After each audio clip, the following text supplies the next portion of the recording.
That's what I'm talking about when I say imitate. He took his own ideas, he innovated, and then he celebrated. And that is how we come together and help one another grow. And just the amount of recognition, if we don't recognize one another and we seek to get that recognition from without, we will constantly be in a state of disappointment and despair. So it is critical that we learn how to celebrate one another and stop hating on each other because our ideas are different. We must come together and learn to understand one another.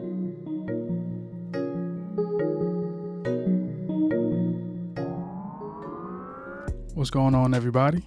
We have another dope brother coming up next. He's a distinguished professor from Temple University, accountant, and mentor. We talked about topics that range from creating space for others, how important it is for people to be heard, and how listening is very imperative. He also discussed how his parents and his village instilled in him to be more than enough, but most importantly, how us brothers need to imitate, innovate, and celebrate for us to grow together. Enjoy.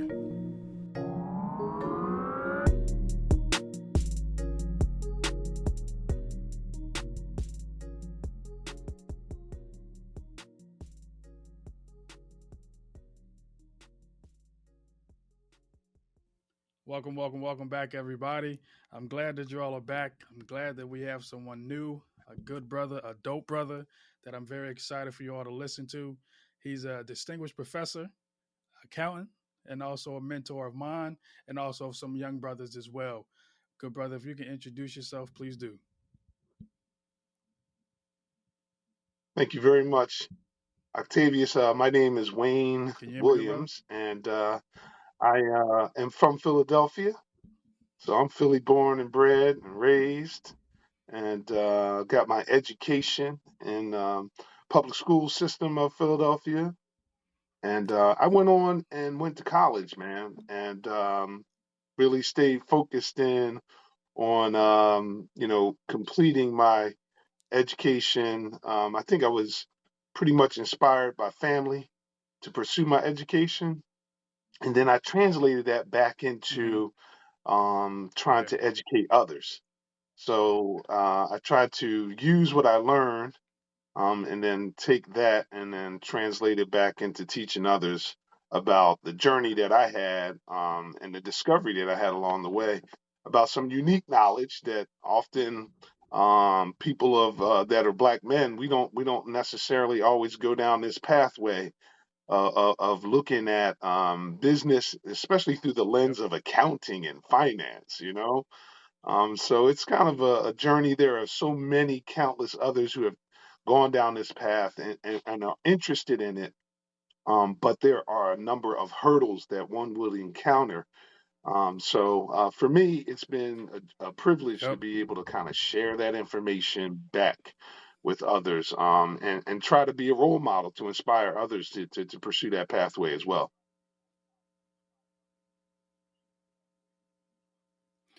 I'm glad that you said that because that's what we're going to get into today. It's just a little bit more about you and have because I know you very well, to a point as a mentor of Mhm. mine. But I also want the other listeners and other young brothers to know that for you, um, being a person that I've noticed that sits in the back and says, you know what, let me think about everything that's going on before I speak. And I think that's one Mhm. thing vicariously I was observing you, and that's one thing that I've taken. I'm like a samurai, so I like take different things from black men, and I use it, that I think is like unique as far as black men. And I think when you Mhm. resemble that from me, I was very excited because I'm like I've never seen that from somebody that can sit back, take in all the information, and say, you know what, I'm going to give 100% to this conversation, and I've noticed that. So I want to say thank you, for allowing me to see that, brother. Yeah, so I think what you pointed out is We probably one of my superpowers. And one of my superpowers, Octavian, is I'm a big picture thinker. So I realized that like what I'm able Mm-hmm. to do is Yep. be in a conversation Mm-hmm. and at the same time remove myself from the conversation, and kind of do what you said, hover above that conversation and then kind of pull Mm-hmm. pieces together. So one of the things that I do, is when I am in meetings, oftentimes people will notice if they sit next to me, like I'm drawing pictures. And so I take notes, right? Because I think people need to be heard, Yep. right? And so a lot of Yeah. times, they're trying to be Mm-hmm. heard in a conversation, and listening is like imperative, right? You got to be able to hear what the person is saying. And many times we're everyone is Mm-hmm. speaking at the same time and they're speaking past one another. And often Yeah. they actually are saying the same thing, but they're looking at it from a different lens because everyone comes to a conversation with their own experience, right? And their experience is important for them Mm-hmm. to convey because it validates who they are. So you have to allow for them Yep. to validate themselves in that conversation. And then it allows for you to kind of take, let's say, a less emotional approach to what is being said, and then Mm-hmm. go back towards what is the question that we're trying to answer. And what you can do is actually use what people have said in your Yeah. solution, from a contribution perspective, and that validates them even further Mm-hmm. and makes them part of the solution rather than making it seem like they're talking about something totally different. So, my superpower of being able to do that Mm-hmm. is something that happened from really having conversations with my father and my brother. And so my brother is a silent person. He does not speak very often. He is very Okay. quiet. You do not know where he's coming from. And he speaks very, very sparingly. And so he's a deep thinker. As my father would say, Okay. boy, those still waters, they run deep. And my father was verbose. So he was Yeah. he was Yeah. going at it. But my brother, not so much. But when he chimed in, man, was it powerful? You know what I mean? Like he Mm-hmm. knew what it was that he was thinking about. So I had the ability to sit between, right? So middle brother, right? So I'm the oldest, Yeah. he's the youngest, and my dad is the oldest, and we all got the same name. And so I'm the middle brother in that sense. And I kind of was able to do exactly what you Yeah. said, which is like pull it all together. And so if we had a decision about going to an amusement park or whatever it was, I could find that middle ground that made everybody have a good time. So now I think if I fast forward that, what I try to do is Yeah. two things. I I try to make appreciate you that for like, sharing that. how That's do great. you Yeah, yeah, man. Like, like I try to think about that through Mm-hmm. policy. A lot of times it's great ideas, but they're not pragmatic. You can't implement them. But it doesn't mean throw the idea Yeah. away. It means integrate that idea into something that is practical and that is more Mm-hmm. realistic. And so I Yeah. try to do that in a policy realm. And then in the classroom, like empowering Yep. students to ask questions. We're at a point now where the rules are the rules, but we are in an age of innovation Yeah. where the rules Yeah. are being challenged. And so, you can't tell people this is the way you Mm-hmm. do it. You got to allow for them to express themselves because usually the question is way more powerful than the answer to the question. Mm-hmm. Yeah. Yeah, so from that perspective, I appreciate you picking that up. I know that I have been told by others that that's something that I do. and that they kind of watch and admire. They'll Mm-hmm. say like, "What is that that you just drew in your book? Like, what is that you doing?" But that's kind of the approach I have because I think if we can get to more solutions oriented conversations, then everybody benefits from that, right?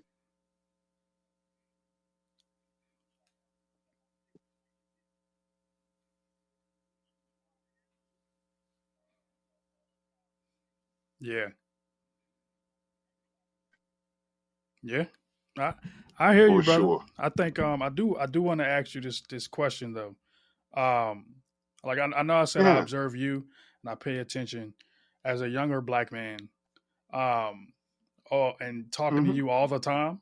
What's one thing you love about being a black man? Oh man, that's easy, man. How we show love. Like, I love the way that Mm, we show love, man. We I show like that love, man. answer. We show tough love, right? And we show love to our family, man. I think we are Yeah. taught to show love by black women. The Mm-hmm. Mm-hmm. influence of black women on me as a black man is tremendous, starting with the women in my family, my grandmothers and my mothers, just tremendous support that they give Mm-hmm. in terms of what manhood is. To this day, man, I still get cards in the mail from black women that are in my family and not in Yeah. my family, when Father's Day comes, when it's my birthday. Those Mm-hmm. matriarchs are important. I think friends, your Yeah. circle of friends, man. Like it's cliche, but they say you better hang around birds of a feather flock together. My mom used to say, right? And that's so true. Like your Yep. circle of Yep. friends Yeah. is like critical, because those are the people who remind you when you fall short, but Mm-hmm. do it in a loving way. And you need those reminders, and they're Yep. also the ones, man, that Mm-hmm. inspire you, that encourage you, that eliminate the idea of fear. When you say, "Man, I wish I could do so and so," and they're like, "You can do that." And they just that kernel of Yeah. faith that they just drop like a mustard seed, man, that grows, man, that says you can do it. And that circle of friends is critical. So who you are around and the love that reciprocates between one another is so important. And I think the way that we show love, man, Mm-hmm. is we have a compassionate understanding of others that we see who may be doubtful, who may be disenfranchised, who may be Mm. powerless, who may be vulnerable. Yeah. We understand what that feels like. And I think that when we grab that person and give them our love, man, it Yep. empowers them. And so I think the one thing that I love about black men, even when we are critical of one another, is the way that we show our love to one another. Mm. That's a deep answer. I think One, because sometimes you started with Octavius, saying how black women love us and show us. yes. Go ahead. Go I ahead. always love my mama. Yeah, I always love my mama. She's my favorite girl. You know, like that's for real, man. That black mama thing is, if you had a black mom, man, you know love. You are Yeah. love, bro. Hey, you know what I'm Yeah. saying? And you talking about being loved with that rod, that staff, that firm, that compassion, man. You talking about the ultimate cheerleader? Yeah. Please. It helps to form who you are and allows for you to be your very best self. No Yep. matter what other people may say about you, once that is, instilled in you. And, if when I think about it, when I wrote, I've been fortunate, man, to get a lot of education, man. When I got my doctorate degree, I remember, man, I wrote, you kind of give Mm-hmm. acknowledgments, and I gave an acknowledgement to my grandmother, man, who Yeah. had predeceased by probably 30 years. But when I got done, I Mm. remember seeing her for the last time. And the last time I saw her, she was in the hospital. And I said, Grandmom, how you doing? I was a little boy, about Mm. 10 years old. And she said, Hey, baby, I'm on short legs. And I had no Mm. idea what that meant, you know? And she said, Come closer. And she told me, Oh, you're Mm. growing more handsome. Can you imagine that validates you, you know? And she said, Remember, always get your education. No one can take it away from you. So for me, education is a Mm. privilege and an opportunity. Like, what? If I learn it, nobody, no matter what happens to me in life, you can't undo that. That learning is forever, you know? And so at the Mm. completion of that terminal Mm. degree in college, my grandmother had no formal post secondary education, but she put that in me, and man, I just ran with it. Yeah. I just ran with it. Hey, brother, I commend you. That's one. I commend you. But I also commend your grandmother as well because without her telling you that, who knows? You know what I'm saying? Um, Hey, but I you, think you know what? on my end, I do want to ask Statistically, you. Go ahead, brother. Go ahead. yeah, yeah, statistically, because we're talking about black men. Statistically, the reason why black males succeed in school is because black men encourage them. Now, my Mm-hmm. grandmother planted the seed, but my father, Yeah. Yep. he he removed all Mm-hmm. the barriers that allowed Yeah. for me to go. He did not allow for me to choose schools that would not develop me further. So I'll give you, like you say, who am I, right? So Octavius, I went to Masterman when I was a kid, and this is in the '70s, man. And before I got there, I had already skipped the grade. So then when I get to Masterman, I'm Mm. excelling at Masterman. I skipped another grade at Masterman. So by the time I got to Central High School, I'm the Okay. youngest graduate in my high school class. Now, I'm not saying that to put any flowers on me, but when I was a kid, people would call me like the Black Doogie Howser. So Mm. school was something that I did well at. But can you imagine that back then I was in the mentally gifted class, not in the special ed classes? I did not think like the Mm-hmm. other kids. And so my Yes. father prevented the world from snuffing out this superpower that I had, which is numbers. I think in numbers. I'm very good with math, and I never had any problem with math. So I could do advanced math throughout all of my life, right? Yeah. And that's like so atypical Mm-hmm. because I may be in a classroom with the other kids who are Asian and or white, or they're Mm-hmm.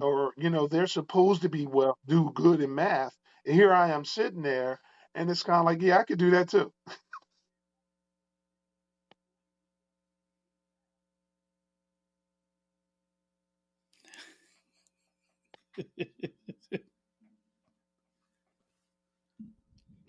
I think on my end, when you talk about love, you talk about your father, talk about your grandmother, growing up as a black man, how did you explore those feelings of I'm getting love from another black man, I'm getting love from Yeah, my grandmother, my mom, but I'm also getting love from the people at yeah, school.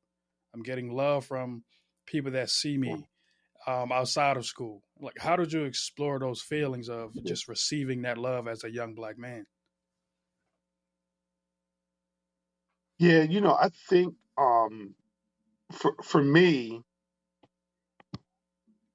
I did not necessarily see myself as a black man.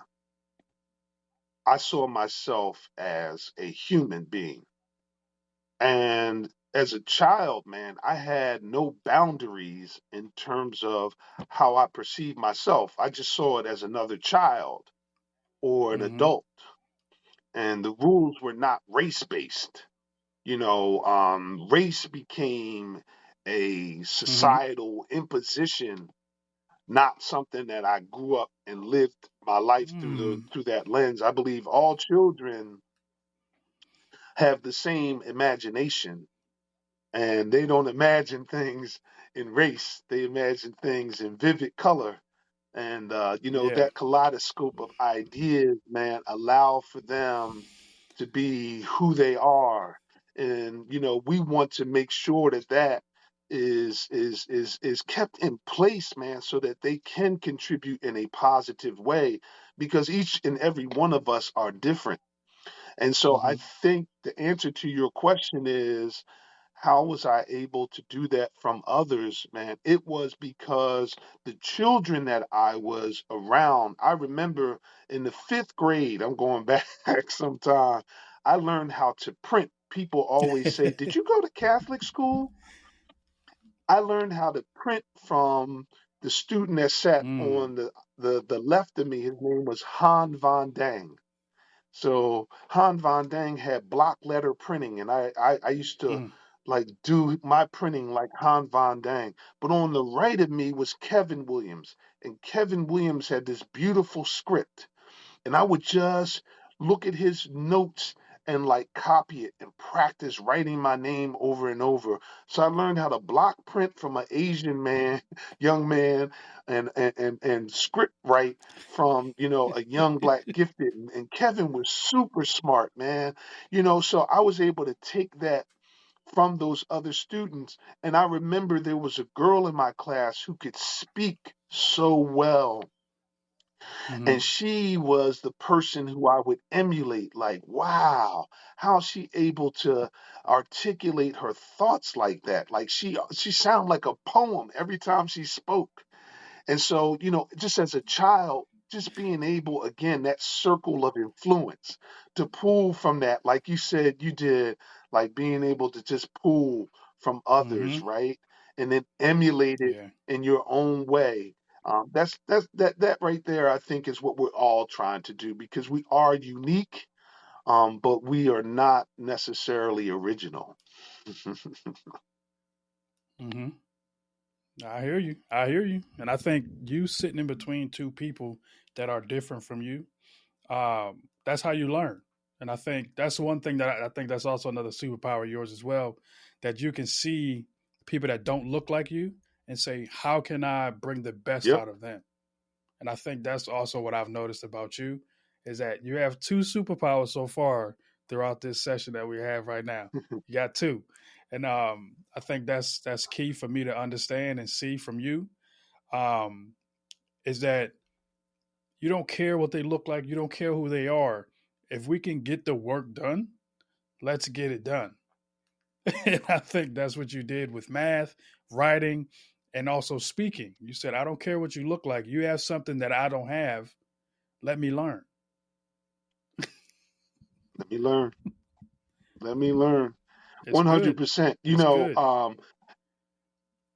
It is, as an Yeah. educator, And I think you one know, thing, because, yeah.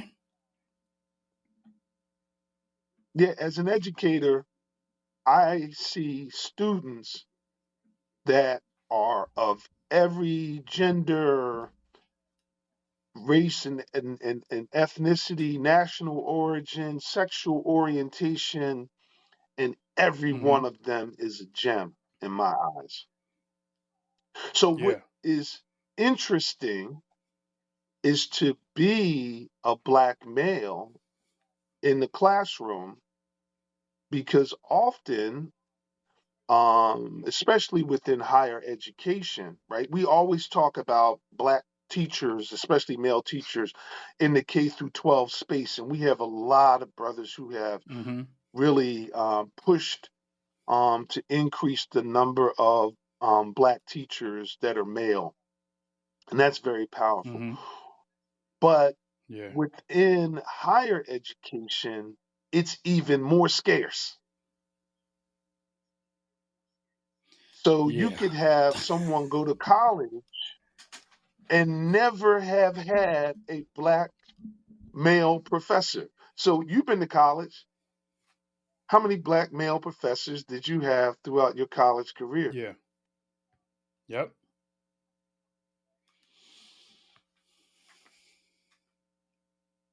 I had one, and it wasn't even a class. It was like a Exactly. summer class.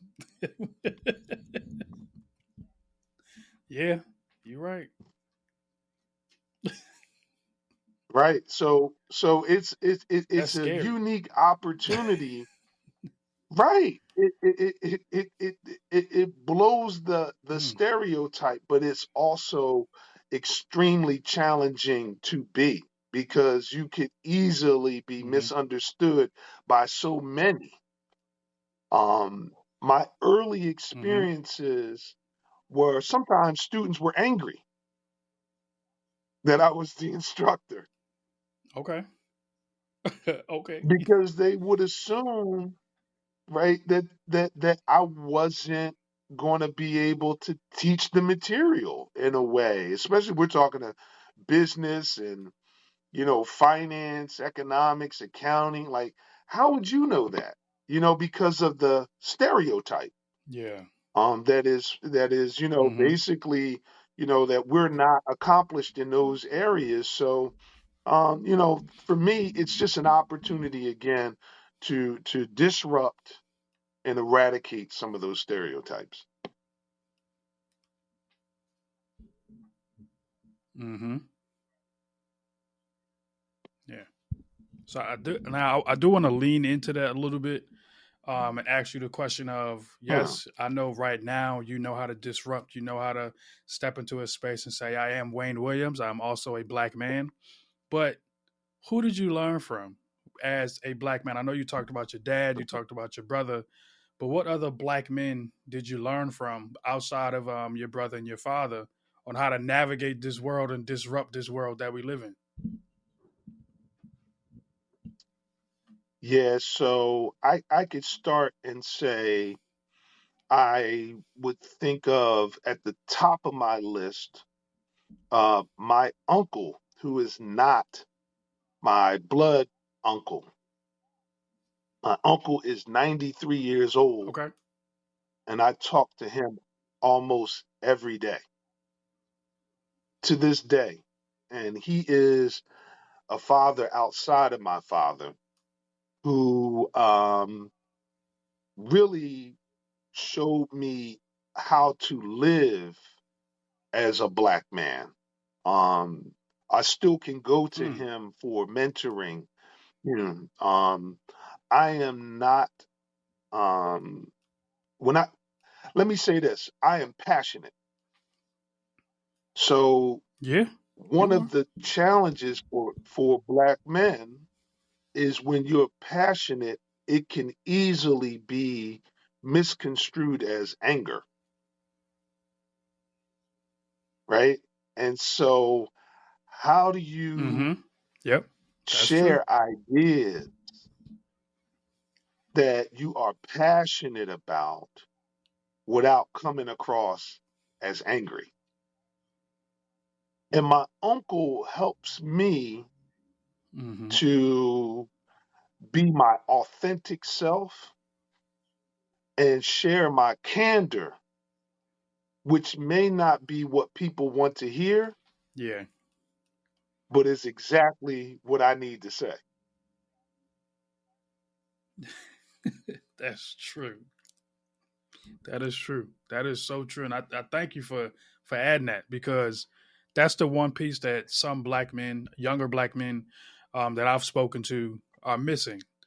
They may speak passionately, they may think they're angry, but no, say what you have to say, mean it, and if you have to explain something later, explain it. And I think that's one thing that that me as growing up My mom always said, "Don't give someone the ammunition that make you seem less than who you are." So in my mind, that meant Woo. speak up. Don't change yourself. Don't give someone the ammunition, the power to make you seem less than who you are. And how you just reacted, that's how everybody reacts when I give that message, because it means a lot to me. And when I step into a room, I have my mom Yeah. right here in the mental saying, "Be you, always be you, and remember, if you have to explain yourself, explain it, and then be done." I think that's one thing that I can say as far as discovering myself, learning from other black men. Like you said, it was a black woman that told me that. It wasn't a black man. It was my mother that said, "Be you at all times. Yeah. I may not be able to be a black man for you, but I'm going to give you this piece of information that is going to stick with you for the rest of your life." And it has. And one, thank you for allowing me to hear about your 93-year-old uncle, because Yes, sir. Uncle Al. some young men don't have someone that's 93 to talk to. That's right. And that's the rough part for some of our young men. They don't have older men to talk to, and they just ask questions about living as a black man. So I want to say thank you, but also I want you to thank your Yes, sir. uncle as well for me. So thank you, brother. Absolutely. Hey, man, listen, I also, like yourself, learn from the younger men. Hmm. So, raising my Yeah. son, who's 30 years old, was a lesson Hmm. in many, many ways, um, to understand a different generation that is younger than me, and as well as my nephews and my godson. I have a godfather. I have brothers who I keep in my circle Hmm. who are older than me. A piece of me, that lives today is reflective. I got my doctorate degree because of Dr. Hmm. Hubert Glover, who was the accounting chair at Howard University. And I met him when he was at Drexel University. And he is the one that told me to get my doctorate degree. And never met me before, wasn't from Philadelphia, met him at a meeting, and he lit the fire in order for me to do it. He told me I needed to get that degree so I could be in the room, Octavius, because if I was credentialed and qualified, I Mm. would have to be invited to the conversation. And so I'm grateful to him.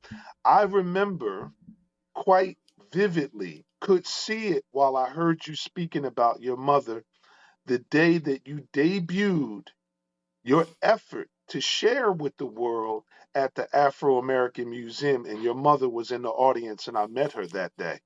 So that validation, man, it's in my memory Yeah. forever, man, Yeah. to see how you spoke to your mother, how your mother witnessed that, and the embrace that you Yeah. gave her that day, man, is forever a part of me. So I learned from you as well. And that's what I'm talking about. That's that love that, only you can see. When you see that in a black man, that's like, wow, you are loved, my brother. You are loved. Yep. Yep.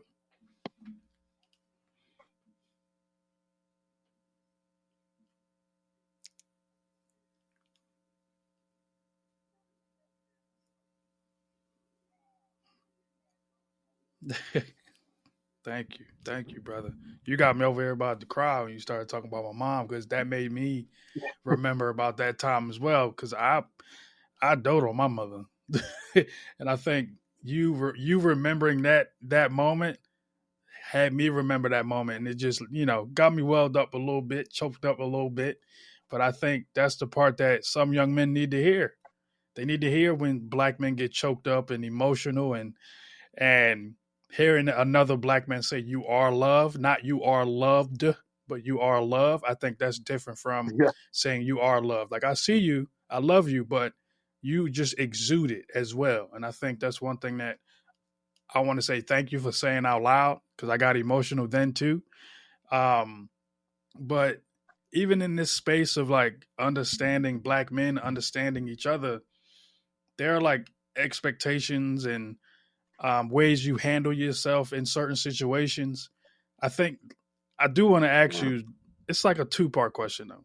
It's like the way you walk into a room, the way that I've seen you walk into a room. You have a lot of hats. Like I said, a lot of hats for you when we started. I said distinguished professor, accountant, mentor. You have other hats that you wear. How do you bring those into a room? Do they all come with you, or do you pick which hat you have? But then also, you have expectations. What expectations do you have on Yeah. yourself now that you think you overcame before? Yeah. So, I think know your audience, right? So you have to know Mm, your audience. So it's important for me early on. One of the things that you pointed out early in the conversation, I listen to who is in the room yeah. because that's an opportunity for me to learn, for me to network, for me to share what that person might need to hear because they're in Mm-hmm. a place where I may never go, but I want them to carry part of the message that I have to share because of their powerful network that they may have. So I'm really a person who studies who's going to be at the meeting. So if they send out, Yep. they send out a list and they go, okay, here's Yep. everybody who's going to be at the meeting. I I will read everybody's name in the meeting so that I know who is in the meeting. Because there are times where I will, if you come to that room and you might have something at top of mind for you, but it may not be relevant for that. Yep. So you need to understand and interpret when you need to share what you need to share. Mm-hmm. Everything ain't for everybody. So if I had to Mm-hmm. say how I come into a room, That's true. I try to make it count, right? So you say accountant, you say Yeah. mentor, right? You say professor. You say so, right? From an accounting, from a metaphorical standpoint, I try to make it count. So whether that's me sharing information that I know about the economy, the stock market, Mm-hmm. being able to look at a business, read the financial statements, understand what legislation is going to impact something. I try to think about how do I say something that will make it count. And often it's not a statement, it's a question. Mm. Okay. Mm. Mm. I hear you. I hear you, brother. I do. I think that's one thing that catches my attention.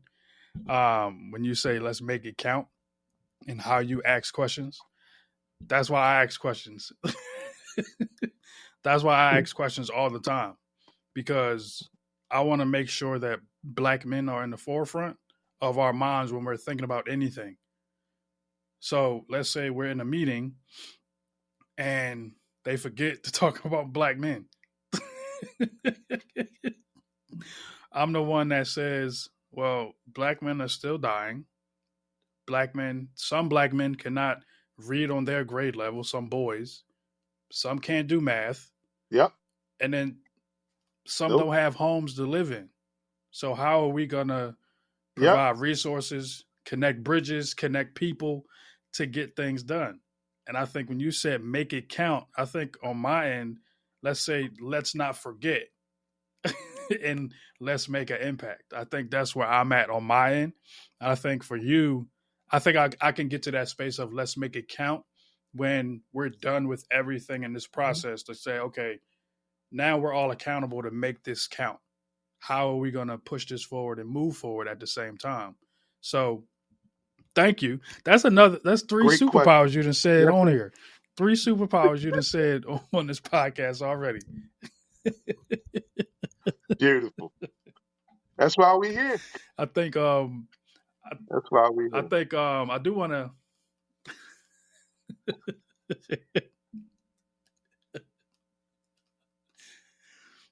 I think on my end, I do want to Heck ask yeah. you. I know you said you want to be seen as a human, but how would you like Yeah. society, the world, to perceive black men and boys as a whole?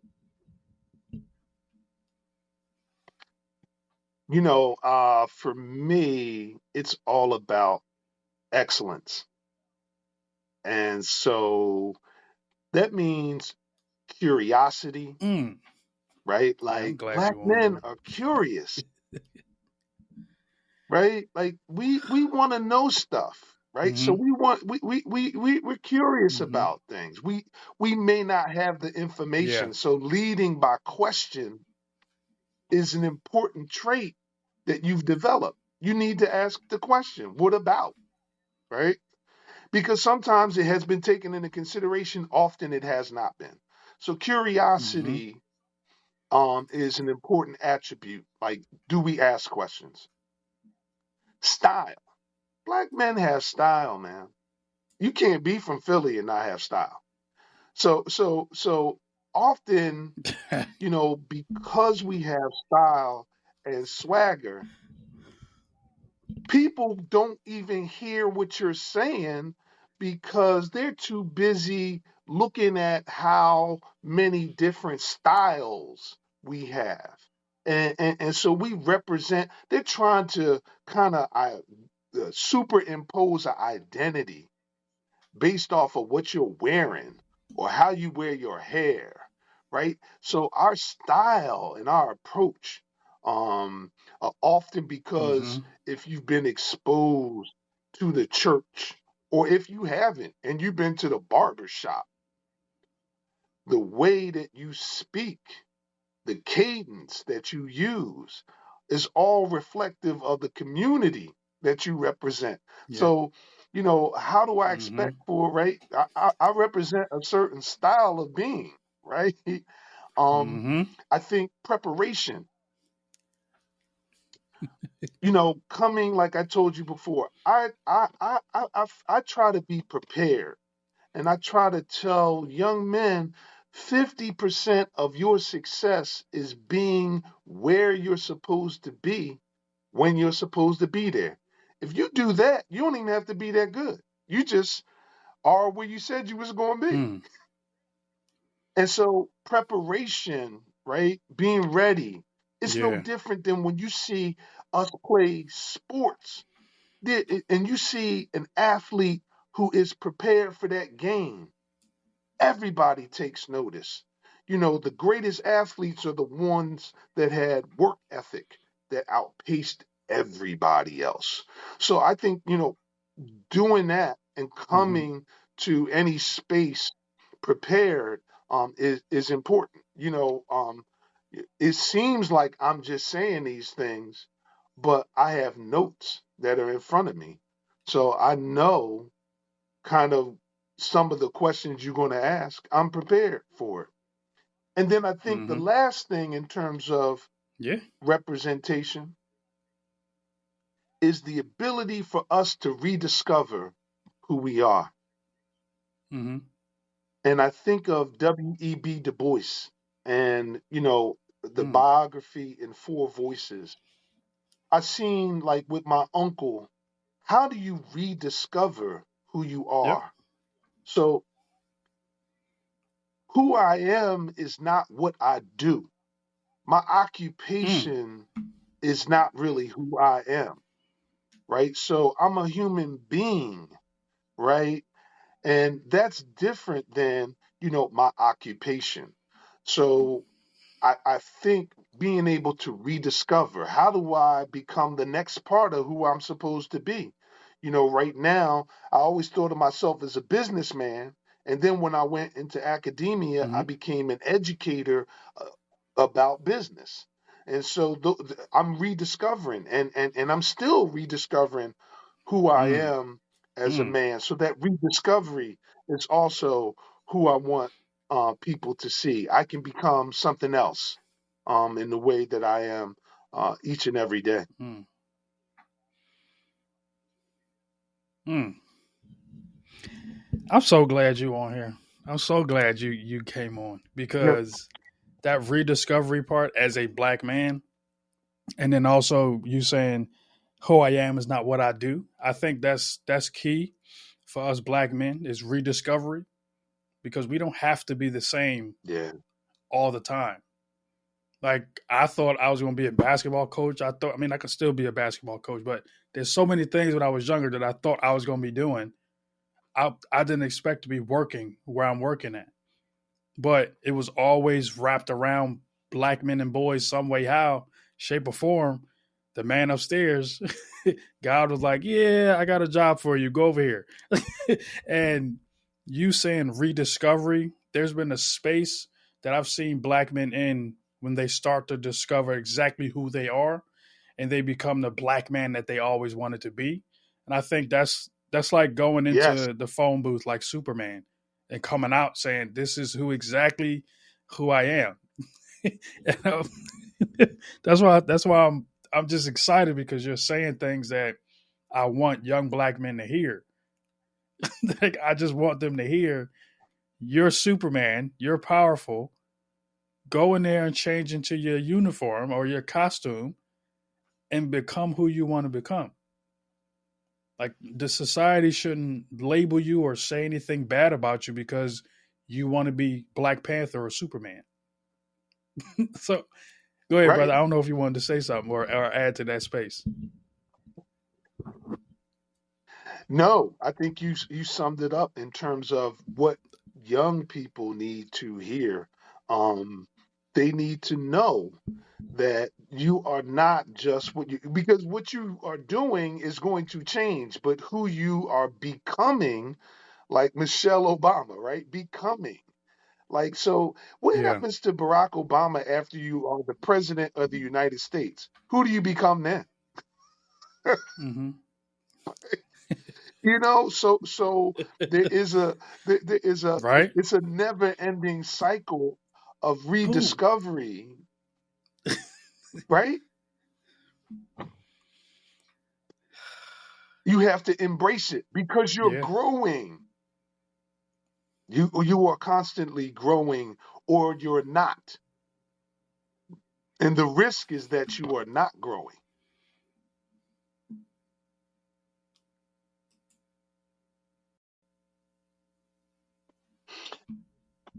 You know, the idea of rediscovery is imperative, especially for young black males, as you pointed out, because you're Yeah. always growing, right?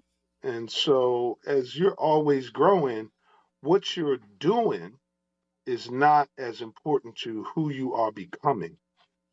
And so I remember when we had the report in the African American Mayor's Commission on African American Males, the Yep. Brotherly Love Report, and the health Mm-hmm. department did that study. And one of the things that I noted and observed about the report, if you look at it, and I asked the deputy commissioner at that time, and she said, "Wow, yeah, how about that?" Was black males had the lowest health challenges of all the Mm-hmm. demographics through Yep. age 18.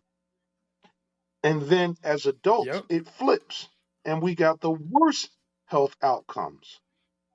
And I asked her, "Do you think it has anything to do with our childhood dreams being tied to becoming Mm. athletes?" Okay.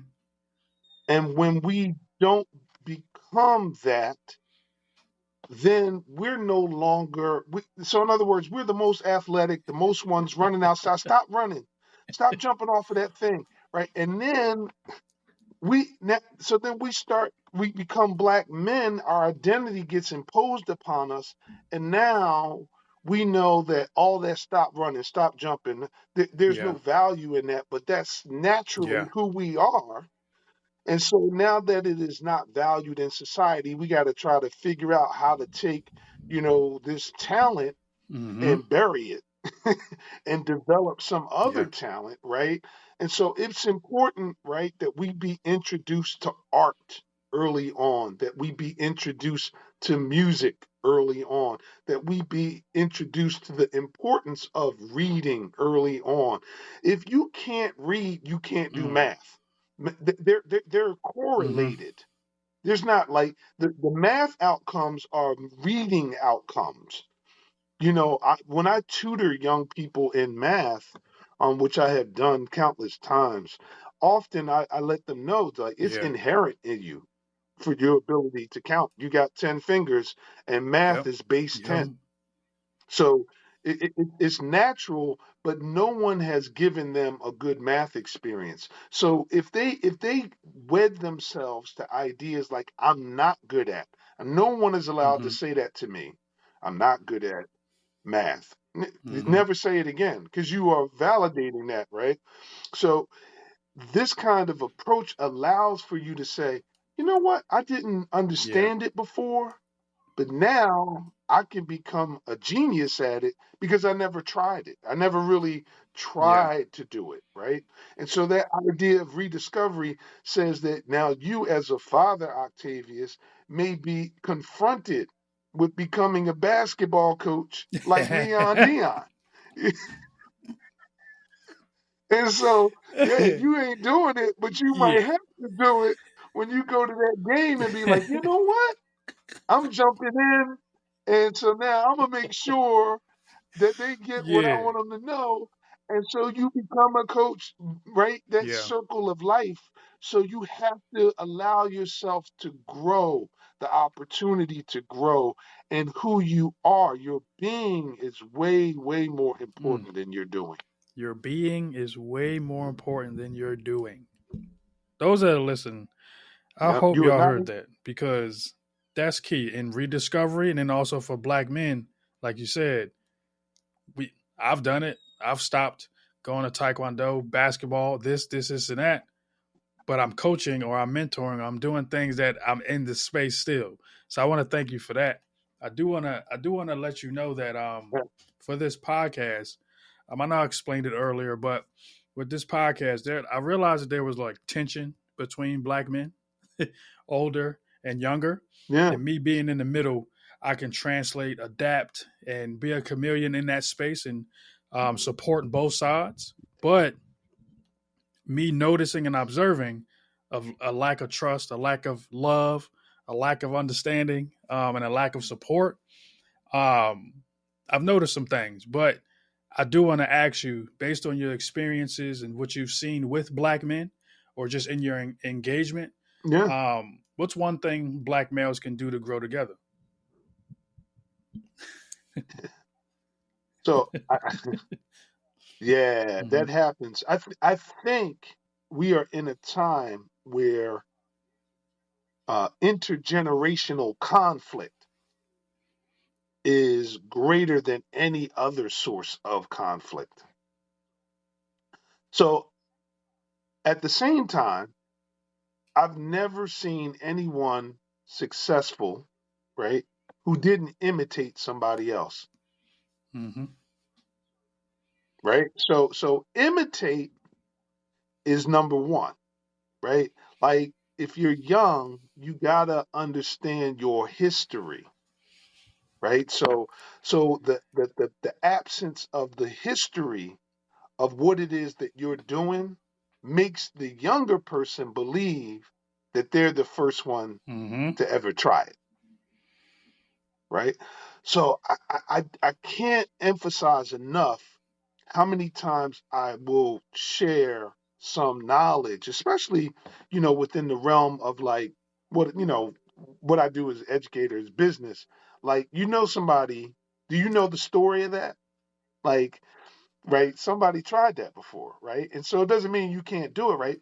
But you need to learn that So you can imitate what you are Mhm. imitating what they did. But number two, you need to innovate.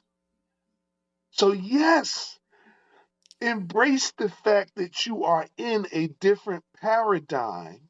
Innovate does not mean you are the first to do it. It means you're taking something that already exists and doing it differently. So the old approach will not work today, right? So for the older people, it's like, back in the day when I came up, stop, Mhm. because we're not Nah. back in the day when you came up, right? So don't, what that person needs to share is the Mhm. wisdom of what was being done back in the day, the discipline, the organization, the unity. All of those are the things that were important to how they were able to achieve success back in the day. But how you do that now might be Mhm. completely different, because now you might need to organize, through Yeah. social media. Community is not your next door neighbor. It's, your online, Yep. community. Like, Yep. it's different. We're in a podcast.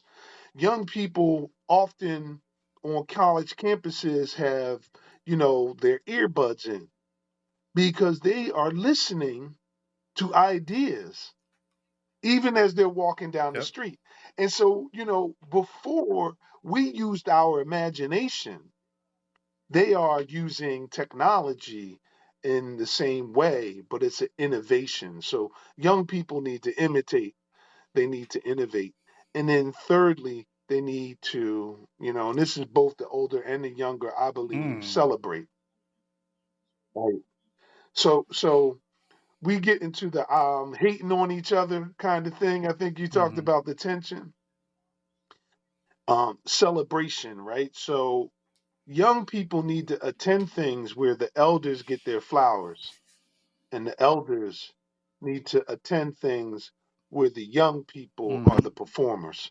And so when that starts to happen, then we are celebrating one another rather than challenging the notion, right? So if we have, young people organizing that, I don't understand why they do X, Y, and Z, because you ain't never been.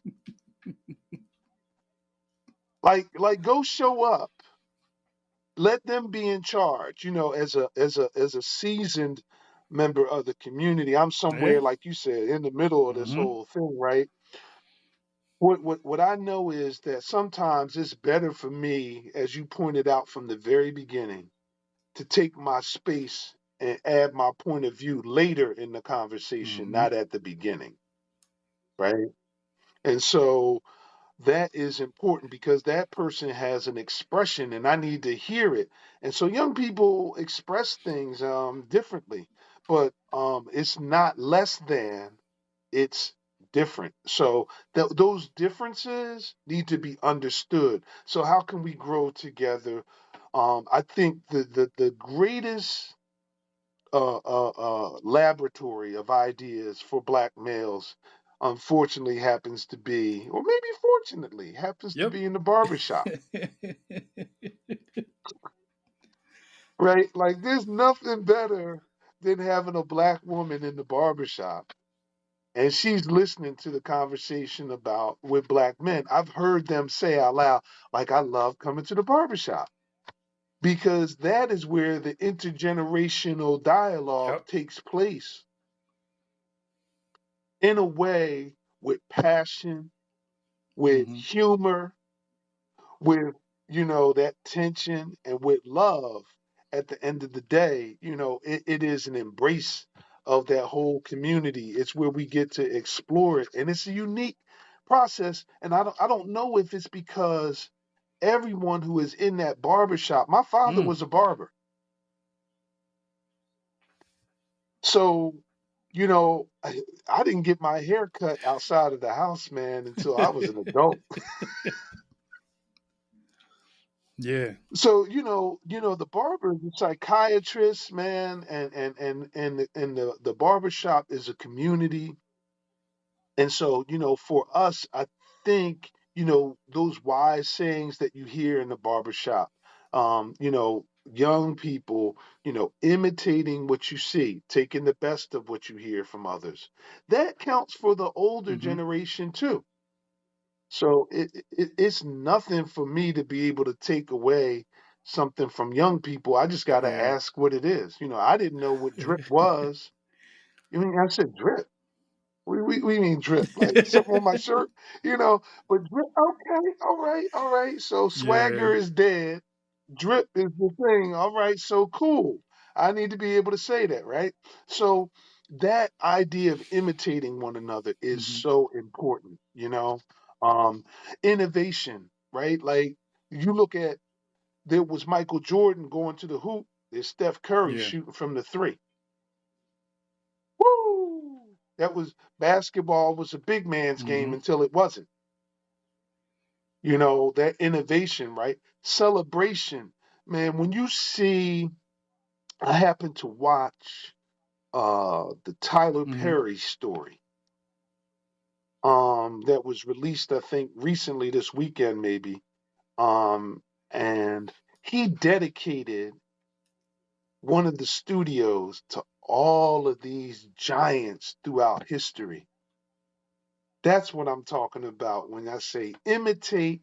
He took his own ideas, he innovated, and then he Yep. celebrated. And that is how we come together and help one another grow. And just the amount of recognition, if we don't recognize one another and we seek to get that recognition from without, we will constantly be in a state of disappointment Mm-hmm. and despair. So it is critical that we learn how to celebrate one another and stop hating on each other because our ideas are different. We must come together and learn to understand one Mm. another. I'm usually not speechless. I think you know this already. Speechless, you're not. But No, I sir. think what you said, I try to embody as a black man, You do. and then learning from each other. I imitated black men. I took things, I made it into my own, and then now I'm celebrating and giving our young brothers flowers, and then also our older brothers flowers. Yep.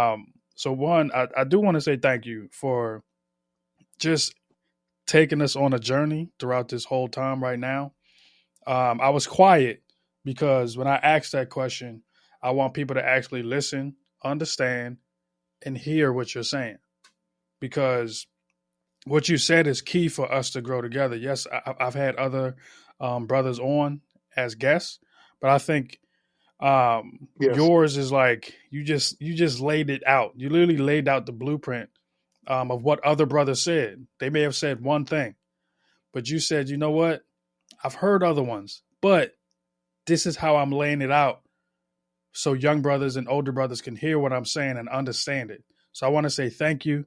He said, imitate, Yes, sir. innovate, and celebrate are things that we can do to grow together.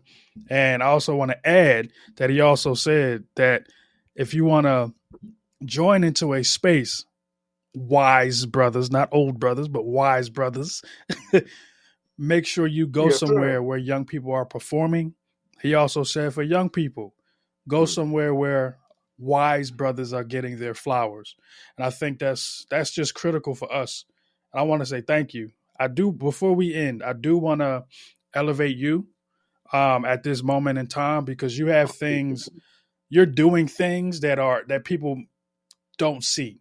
And I do want you to this is just Mm. a space to elevate you, for you to elevate yourself and elevate the work that you're doing behind closed doors. As far as like when I went to CCP's Engage, Empower, and Educate conference, you brought in some young black men. I knew you were a mentor, but not to that many people at one time. But those are the things that I wanna elevate from you. If you have anything going on as far as Temple, outside of Temple, if you have anything going on, this is your time to share, brother. Mm. Yeah, so I Mhm. think I said it earlier. So I'm involved in an organization called NABA. And NABA is the National Association of Black Accountants. We kind of rebranded ourselves because there's an attack on a lot of DEI type initiatives right now. So rather than say National Association of Black Accountants, we are just NABA, right? And so everybody knows that name in the business world. And this is a historic organization that the motto is empowering Black business leaders every step Mm. of the way. It was formed in 1969.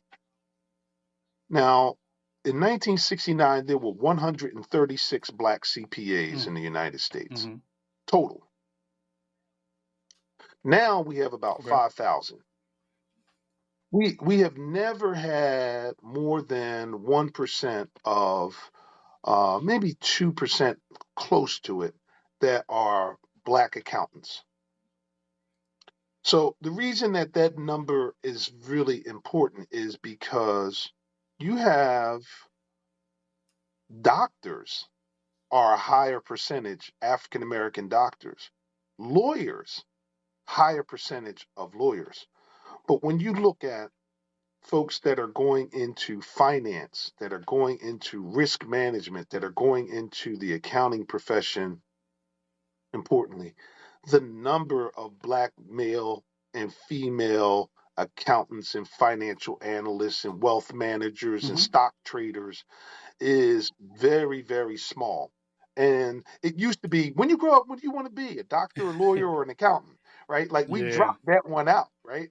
And so when I think about small business in our community and I think about the role that I play, bro, I see where we don't run our businesses from an accounting standpoint and we don't go out and get Mm-hmm. accounting help and attorneys to help structure it.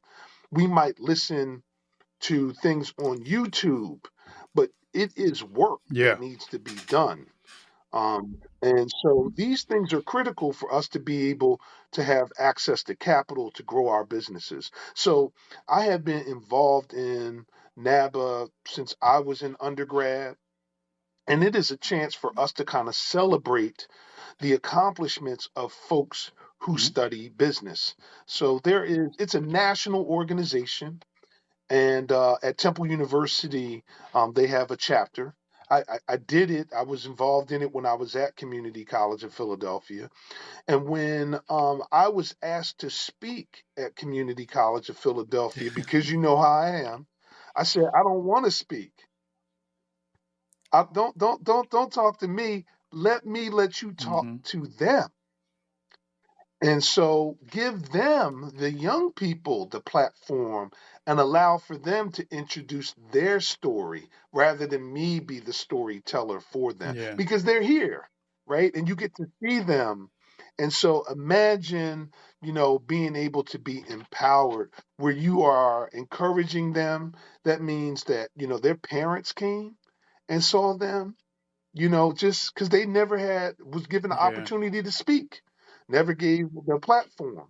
And so what NABA does is develop Mm-hmm. leadership. So I've been able to do that. You saw the some of the young men that we have in NABA, and they were super talented and amazing, and just like man, Yeah. just oozing, the future and success. And then there are our sisters who are in there who are Yeah. just leaders in every kind of way. So for me, what I try to do, no matter where I am, especially within the realm of college and college education, is I try to make sure that I highlight the success because when you look at media in general, all you see is Mm-hmm. negative stories of young Black people. And so just this past year, I was the keynote speaker for the Black Student Business Association Mm-hmm. at Wharton, where you could see it, or the high school students who were at Drexel University, where they are in high school and they're learning about business. And again, we don't see any of this stuff on television Yep. and in the media. So, within the spaces that I am in, I try to just Hmm. provide the platform. I use my time, talent, and treasure to provide the platform for them to actually design and showcase what they have achieved, not for me to tell them how to do it, but to give them the resources to be able to do it their way. So that, you know what? We all have something to be proud of. We all can see the future in Yeah. a positive way. Be encouraged. Know that things are not the way that it is portrayed in the media, Yeah. but we're coming. We Like coming. Dion said, We coming, we're and we coming, here. and we're here. 100%. Brother, I want to say thank you. Before I do my spiel or anything like that, I just want to say thank you for being the man that you are, um, allowing me to see Receive it. you, allowing me to observe you, allowing me to ask you as many questions as possible, but then also to watch you think. I was able to watch you think on several occasions. You've seen me think on several occasions. I just want to say thank you and I love you for allowing me to be in your We'll be space. back. I do want to go ahead, brother. And Did you want to say something? no, no, no, no. I'm super Thank you. proud of you, man. And so Oh, you I good? apologize. No, I really am. Man, you were in a when we worked together, and we still do on Mm-hmm. the commission of African American males, and trying to design a platform to point out Yep. some of the challenges of black males, and to advocate Yep. on their behalf, for others, right? Which is public Mm-hmm. service, right? And to do that to policymakers, which requires some Mm-hmm. thoughtfulness, to see you develop and grow in that space along with Eric, man. It was an absolute privilege, and so I'm Thank you. grateful for you, man. And I encourage you to keep on keeping Thank you, on. brother. I do want to plug some things on my end. If you want to check out my Yes, website, sir. y'all, you can. It's octaviusblount.com. We have everything there from Urban Thinker Media Audio Network. We have everything that involves sharing the platform for and about black men and boys, because that's what we do. I also want to say you can follow us on Instagram at Urban Thinker Media. And also you can follow me, The Urban Thinker, on Instagram as well. I love y'all and catch us next time with another dope brother here on the Middle Brother Podcast. Peace.